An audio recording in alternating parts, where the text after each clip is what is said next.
Duela astebete, Trumpek iragarri zuenean lehen aldiz esan genuen guretzako albiste oso txarra zala. Albiste oso txarra gure enpresentzako, ze estatu batua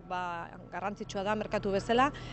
Bi sektoretan esango genuke batez ere, oil and gas sektorean eta agian zerbait automozioari lotuta. Orduan aipatu genuen baita ere behartzala Europa mailan erantzun azkar bat. Atzo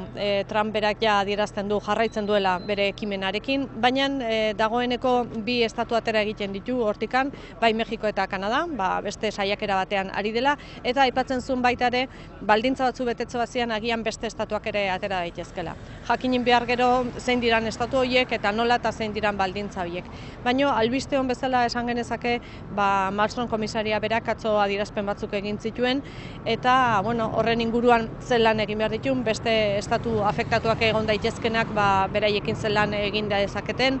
Europa mailan zen neurri hartu daitezken elkarrekin, eta baita ere esaten zuen bihar bertan elkartuko dela estatu batuak Europan duten ordezkariekin jakiteko hori ze eragin izango duen eta bar. 15 egunean indarrean egongo dela aipatu zuen Trumpek, eta hori guretzako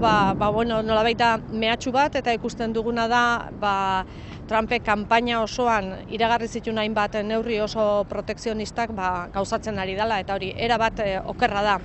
Europa osoarentzako eta noski guretzako Euskadi bezala ere bai. Ya la pasada semana, tras conocer de boca de Trump que iba a poner en marcha estos aranceles, decíamos que era una mala noticia para Euskadi, para nuestras empresas que tienen en Estados Unidos un mercado muy importante, sobre todo en el sector oil and gas y quizá un poquito en automoción. Habrá que ver realmente lo que ayer decía, que en 15 días iba a estar en funcionamiento, iba a ser una realidad en qué nos puede afectar y a qué sectores, porque ayer bajó un poco el tono de su primera intervención y sacaba de ese mercado de aranceles a Canadá y México, porque está trabajando un tratado de libre comercio diferente,